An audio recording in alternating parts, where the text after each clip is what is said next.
Hello everyone, Blue Star Saber here once again to discuss another Star Wars show, Star Wars The Skeleton Crew, the latest show by Disney Plus. Let's see, perhaps a very mixed or perhaps even negative year for Star Wars fans, depending on how they felt. I think most enjoyed the Tales of the Empire. From what I can tell, most were either at best mixed about Star Wars The Bad Batch. Some loved it, some hated it, but many people were extremely negative towards Star Wars The Acolyte and the fact it's been the first Star Wars show to be the first live action Star Wars show to be officially cancelled by Disney Plus. And arguably, for some people, it may be the show that's finally killed off the brand. So, granted, in many ways, Skeleton Crew had pretty much the same problem Solo did after such a divisive product on the Star Wars brand with, like, The Last Jedi. Let's see if it can be decent enough to get people interested. Unfortunately for Solo, it unfortunately bombed at the box office and it didn't get audiences' interests enough in it. Though, granted, from what I can tell, the Skeleton Crew, at the very least, from what I can tell from Rotten Tomatoes, generally from critic scores here. Let me actually just share the screen, actually. Share screen. Ah, here we go. Yeah, as we can see here, it seems to be, for the most part, positive. You've got user scores here. Now, granted, it seems to be more mixed amongst Google, but if we go into Rotten Tomatoes, from what I can tell, let's see. For the most part, you've got 96 critics liking it and 81% of audiences liking it. For the most part, this show seems to be, at least from what I can tell, rather successful. But anyway, yeah, enough about that. This show has been directed by the showrunners John Watts. He's got a little, help from Jon Favreau and maybe Dave Filoni. I'm not sure, but from my understanding, this show is supposed to be based on a Goonies-style Star Wars story. It's a bit self-contained, but does have some connections to the Mandoverse, particularly the character Vane, who was sort of like the Nikato that was the right hand of that green-bearded alien pirate from Mando season 3. From my understanding, that character is not exactly well received in the Mando fans during the time, but this character survived the encounter with the Mandalorians, and as a result, is now here with this pirate crew as they do this show. Will there be some references to the Mandalorian? Probably not. Let's see, from my understanding, like I said a little earlier, it's supposed to be self-contained. So I doubt they'll get, maybe some Easter eggs or maybe some subtle references, but I don't think we'll get too much from it. But anyway, yeah. Anyway, I have gone on, rambled long enough, though granted I do hear that the Skeleton Crew cast might end up being in Dave Filoni's Star Wars movie. But I've gone on long enough about that. I think it's time that I continue on with the actual episode. I'm going to try and make this a bit short because I'm rather limited on time. Pretty much the episode begins with a battle with I've got a bit of a summary saying, since the fall of the Empire, the New Republic has maintained order, yet the remote hyperspace routes are increasingly plagued by piracy, saying that these pirates boldly brand their armored hulls as a sign to all ships, surrender or die. So you got that little nice opening crawl for Star Wars. Which no opening crawl for Star Wars show seems to remain consistent, but that's fine. But anyway, you get a space battle with a bunch of with a pirate ship larging it. Pirate freighter trying to land on another one. You got Turbo shooting at the ship despite being boarded. Pirates eventually get in. These pirates are led by a Shifasine called Brutus. He's actually the first mate. He's shooting down 2 pistols. This species was originally in the original unaltered A New Hope in the Cantina scene, but George Lucas over time eventually replaced it with different aliens because I think he did not really like the design of this one. But it seems to be brought back as a sort of Easter egg. There's a bunch of Easter eggs here in the show, such as I think the one from the holiday special, but I'll get to that a bit later. And they're led by, someone called Captain Silver, who is here to steal the credits. After having a member of the crew shoved out the airlock who refused to give up the credits, Silver, after long, is able, him and his crew, enter a vault where he goes like a big speech, but after such a long ordeal, they finally get their credits, only to find that there's only a single credit this, which results in Brutus, declaring a mutiny, finally had enough of the captain's failures. Silver tries to fight off, but he seems to be no match as Brutus ends up just grinning. So that's that bit there. And next we end up catching to our main our main kid character, Wim, a sort of human boy who likes playing with giant Sith action figures, whose father does not seem to have enough time to spend with him, as he lives in a sort of like I suppose a 70s or 80s styles American how do they describe it? American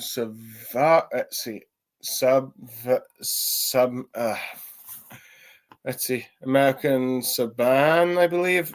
Could be pronounced. I apologize if I'm pronouncing that wrong, but basically, it's still typical, I guess, American street during the 70s and 80s, I think. So, it seems to be all peaceful. Droids seem to be doing all the minimum daily tasks of security, driving, stuff like that. He encounters his friend Neo, and they play with Jedi and Sith lightsabers a bit until they get caught by a bunch of kids, and then to the bus where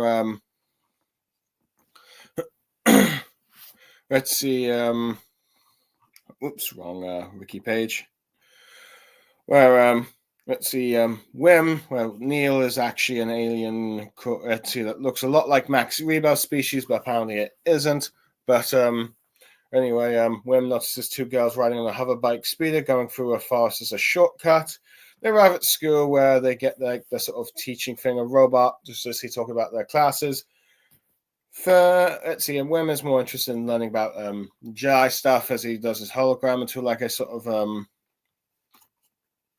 a supervisor, undersecretary named Far enters the classroom, catching them, and then talking about the importance of their careers, and they're saying about the peaceful and strong galactic republic, if you will. And you get many of the kids saying what kind of job they want to be, saying how they want to be some sort of accountants and other sort of analyst, boring jobs like that. But Wim wants to be someone that helps people, which Neil realizes that he's saying he wants to be a Jedi, and but unfortunately for Wim, he has not realized that there's be like a sort of career test thing on tomorrow, and he has not studied, which he panics, and which Neil tries to try and help him out, or saying I'll fail with you, even though it might mean he might not get to see his crush. I think what was the crush's name?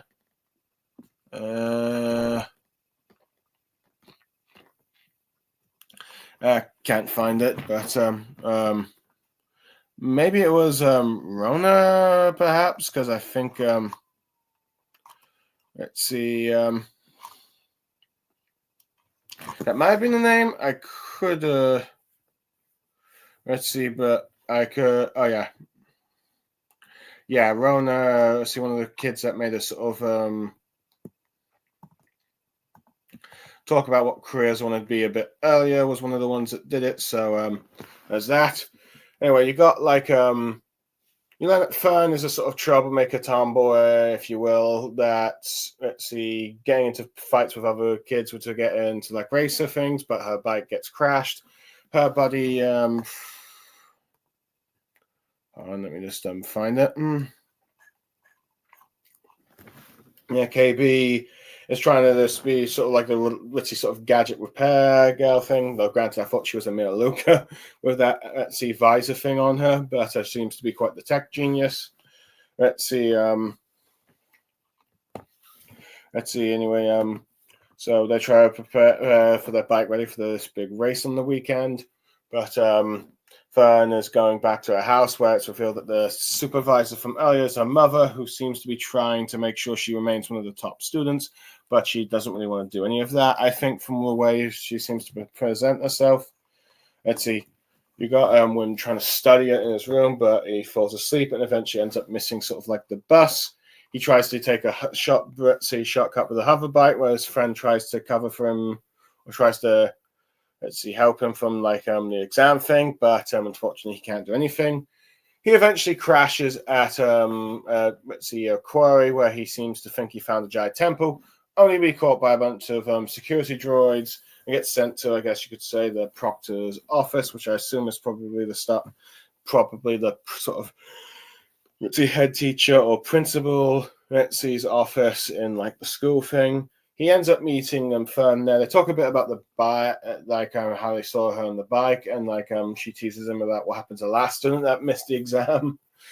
Anyway, but Wim's father comes in. He's not happy, furious at his son. Managed to convince the teachers at least to give him a second go at the test, but he's been only given negative 50 points, so he needs to get everything right if he wants to pass it. His father's having no more excuses, despite the fact that he's been at odds with his son earlier, as I think his son wanted him to read a story to him like his mother used to, but he refused. Let's see. Wim, instead of trying to do practice for the test, convinces his friend Wim, after getting getting his younger siblings, who are watching a clip from of a circus from the holiday special HoloNet thing, which probably means that George Lucas is never going to end up watching this. So convinces him to help him dig up this giant temple. They encounter Fern and KB. They end up, the girls end up tricking takesy backsies, if you will. To claim the shuttle. Bit of teasing about dead people inside. The boys trying to hatch their own plans, at least Wim trying to hatch his own plans, but his plans seem to fumble. His dad realizes that he's not there and goes after them. They end up boarding inside the ship, I think, after a security bot nearly detects them. During which, you have Wim thinking it's a giant temple for a while until they all realize it's a ship. Wim accidentally sets off the controls to have them launched to hyperspace, as his father looks beyond as he looks on as his son and the rest of the kids go into hyperspace out of the planet zone, never to be beginning their sort of forced adventure, if you will. Anyway, my overall thoughts on this first episode here. I'd say it was a pretty decent episode. The highlight of the episode is definitely the space battle at the beginning, where you got pirates raiding a ship. In many ways, yeah, it is pretty much a nod to A New Hope in many ways, but with more of pirates fighting each other.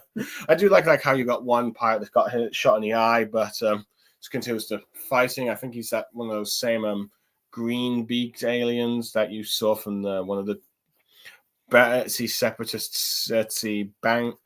senators within the Galactic Republic, trying to do banking credits and all that and profit from the war. Forgotten his name, but forgotten the name of the species and the name of the character, but I think anyone who's seen the Clone Wars will know what I'm referencing. So yeah, I like the battle. I will admit, when the episode first showed Silvero with the mask, I thought, okay, he was likely to be the pirate antagonist, but after the fact that it seems like he had a bit of a trouble controlling his crew, if you will, and it seems like he's had a bit of failures with credits. He is not actually antagonist, but most likely going to be Jude Law's character, who is apparently named Jodna Woods. So yeah, it might be sort of a so it's his backstory will probably be he's captain of the crew of this pirate crew. Had a few failures, then gets mutinied, and then is now forced to work with the kids, and like what happens with like later down the line, and probably pretending to be a Jedi, even though he's force sensitive, but he's not actually trained in the Jedi arts. So there's that role with the character, I believe. Brutus being like the main antagonist of the series. I do like how you got to see him just show off with his double pistol bit, showing that he's a bit of a threat. I do like how you got this little alien creature nod to the Star Wars, the original unaltered Star Wars, even though it's been replaced by the special editions over the years. So it's nice to sort of bring that sort of like alien species back into the Star Wars, back into the Star Wars lore. So I do like that.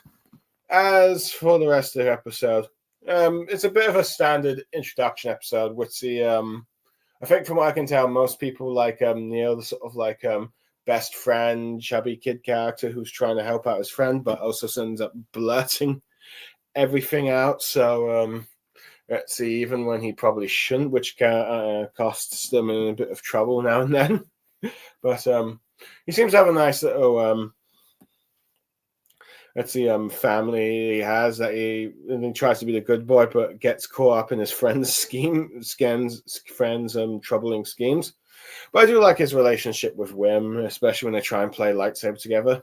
Speaking of Wim, he's just standard boy wants to go on an adventure kind of protagonist, always getting in trouble. As he did the quarry, and then thinking that this ship is actually a Jedi temple.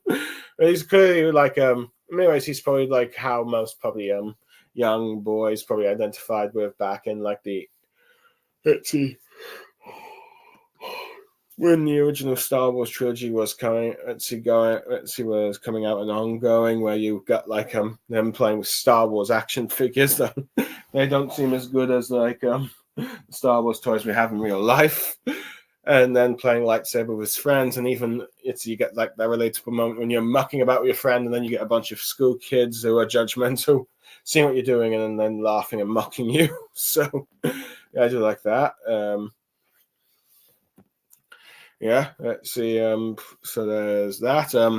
Fern is just this typical daughter of the successful, I think. Mother character who seems to not spend much time, but with her daughter, but seems to be wants to make sure her daughter is doing well to not affect the reputation and all that. So at least that's why I'm assuming it's going there. And I'm wondering how that kind of conflict will resolve, that she doesn't want to do anything boring like her mother, as she's just wants to race but gets in fights with other kids. But at the very least seems to have a spot for a friend. I believe KB, right? Like I said earlier, I thought it was a Maluka, who's quite the tech savvy, able to change her voice and even prank the other the boys when they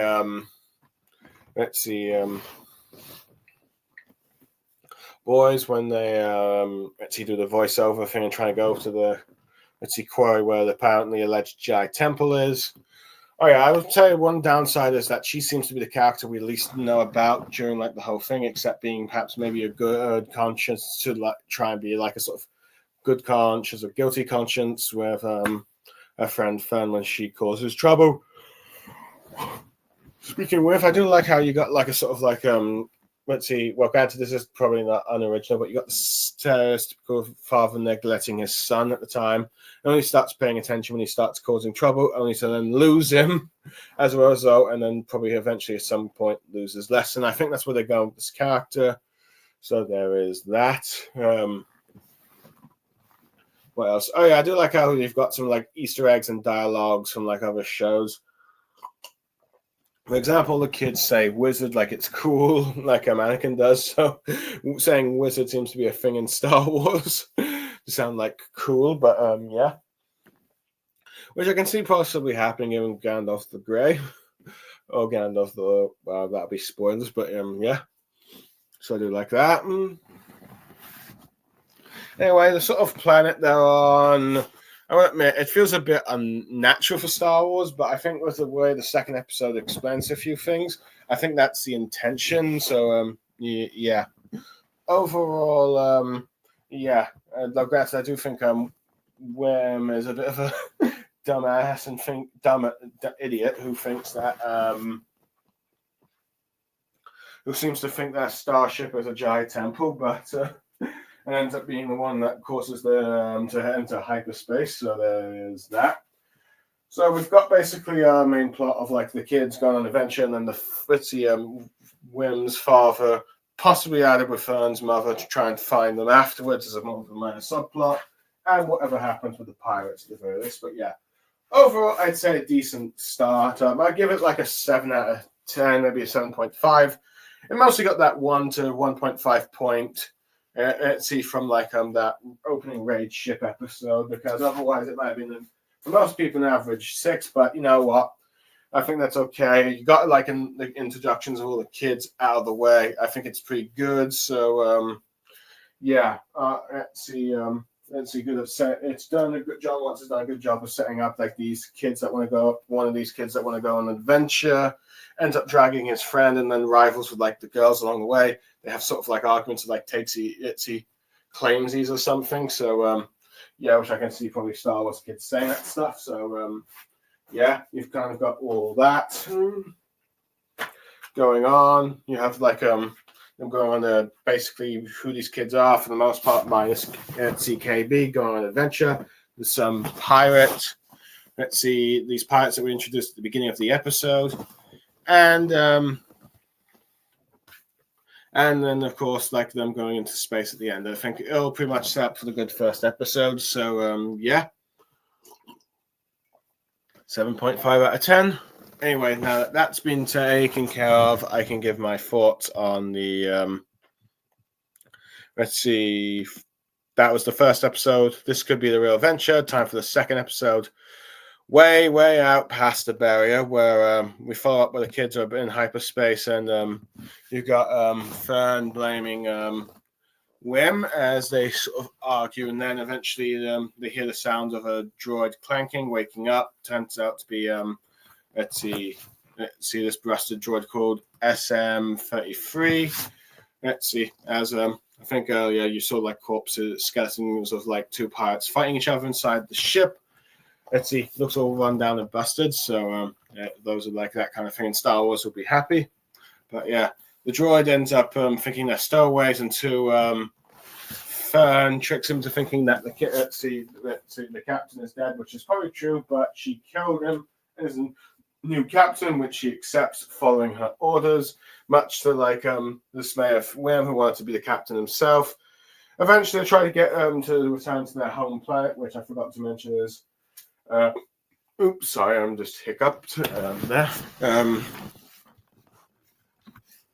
They want to go to Aten, where but the droid does not know where the planet is, so he recommends they go to like a docking point, which after a few failures of trying to identify the names of a few planets with A, such as Atollon, El Alka, and Algani, which some of those names might sound familiar. But anyway, he takes them on the hyperspace and go on an adventure, while meanwhile you have Wendell, Wim's father, trying to search for the forest and then running into two security jobs. Jitsi explaining what happened with the starship, which much to the droid's surprise, thinking that's impossible. And the safety droids, Jitsi, get them to follow him to try and figure out what to do. Jitsi to deal with this with their son's situation. Anyway, they get onto like the starting point. Let's see, the checkup point of Brogo Prime.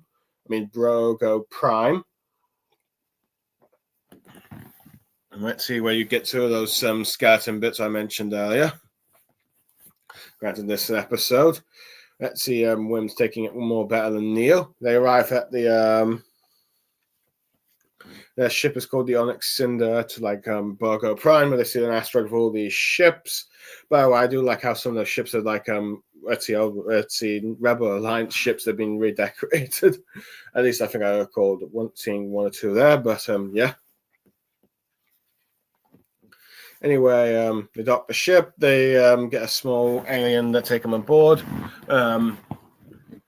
Wim pays him with his father's lunch money credit things, but the little fella seems to be happy that he's gotten so much money and runs off. And they look around the spaceport, and they end up splitting off after encountering a pirate's brothel. We see a sort of woman there who looks like trying to be a bit all flirty to some of the people trying to come in, but the kids run away from that. And but the sort of model, if you will, realizes that who these kids are, tries to sorry, I do not know what just happened there. Something with the wiki, but Star Wars wiki, when I was just double checking my notes on the episode, because I only really seen it fully both each once, and I just quickly skimmed through them just to recap. She tries to help them out, but when they keep trying to say that their planet is a tin, they thought, okay, that's wrong, because that's a myth. And then meanwhile, Wim and Neil are having food at it's a bar thing. The sort of wolf-like multiple eye alien gives wrong wiki page. Let's see. Harry Wolf Fry Cook gives them the lunch. Let's see, sort of whatever meal they suggested. Let's see. Wim tries to give him a credit. He tries to swim them out, realizing how valuable it is. Until a big bit alien says, "Oh, you're being haggled." And then when you've got many of the pirates start asking, particularly Vane, where do they get the money from? Wen, who cannot see, Neil, who cannot seem to keep his mouth shut, says that Wen got it from his father for lunch money.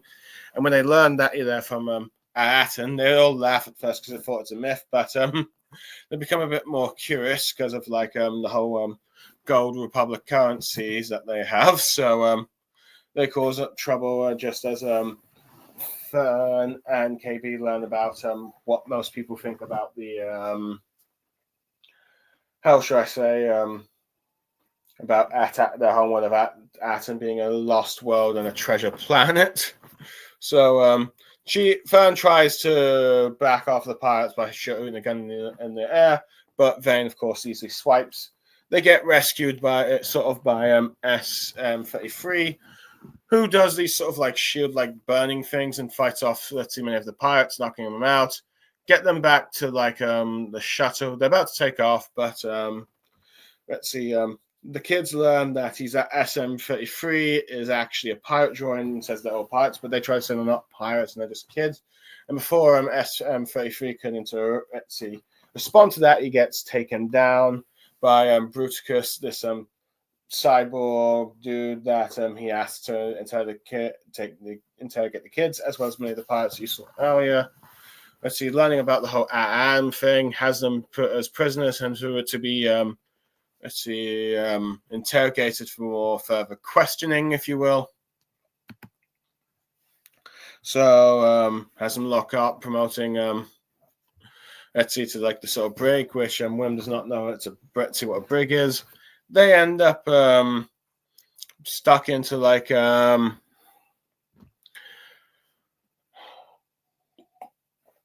they're stuck in a sort of pirate cell. They try to figure out a plan, and Neil eventually suggests, after a bit of arguing, that they use this four-eyed rat that keeps popping in and out of SM-33's missing eye socket to try and open the keys, but it doesn't really work. And then as they're talking about and talking to each other about their planet and the misadventure with a Fern, getting in more odds with Wim. You get then a mysterious hooded figure saying that tell them stop fighting, and then offers them that he can help them escape if they take him along with their ship. As this is Jude Lord's character, Jordan Narwood, who has not yet been named in the show. He uses the Force to grab the key, help them escape, and this gets Wim to realize that this stranger is a Jedi, ending the episode. Or at least he thinks it's a Jedi, ending the episode.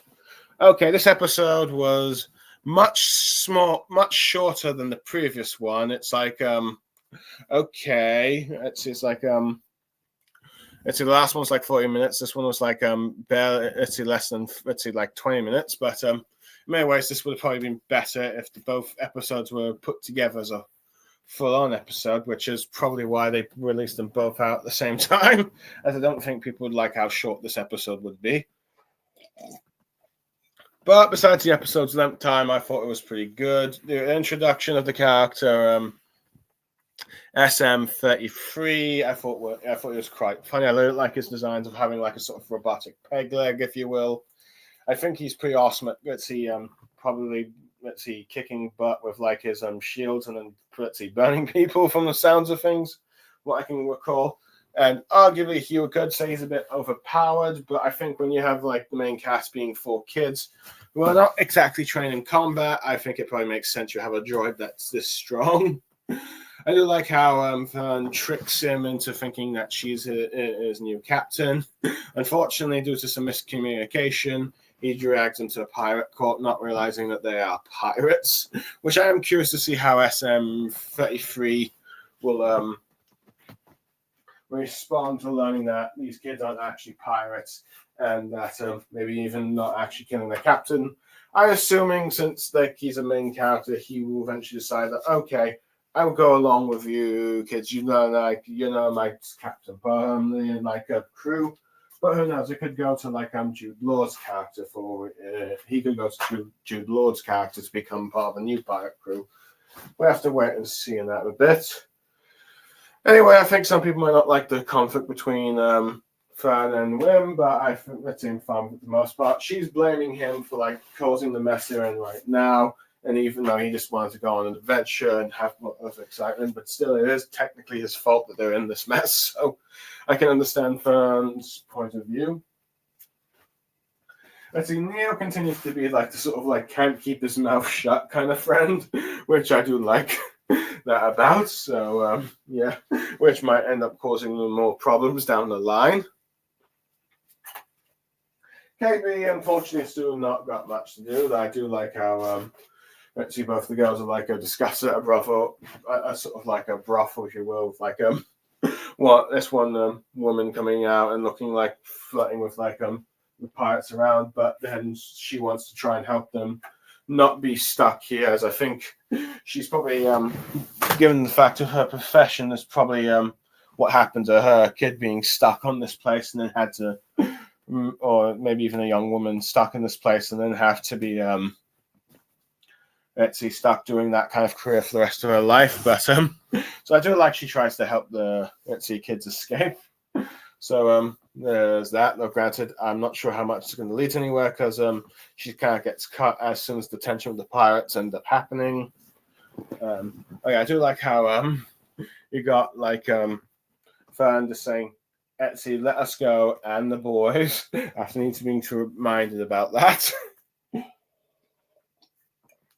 As she seems to value them less than I think droids at the moment, so that's kind of harsh.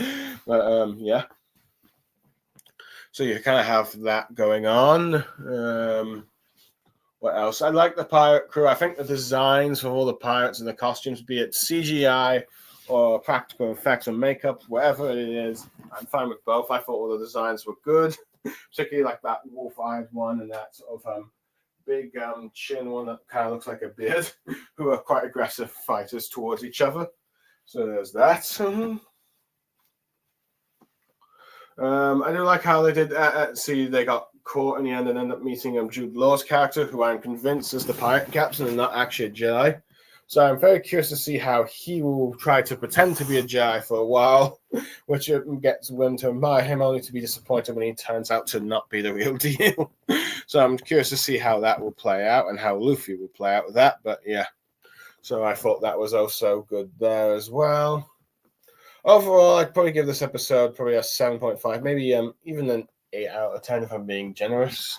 But I will say, like I said, the criticism of this episode being shorter, so than it needed to be, I think will affect my overall score. But I do like seeing the kids interact more with the with the pirates, and KM33 with like his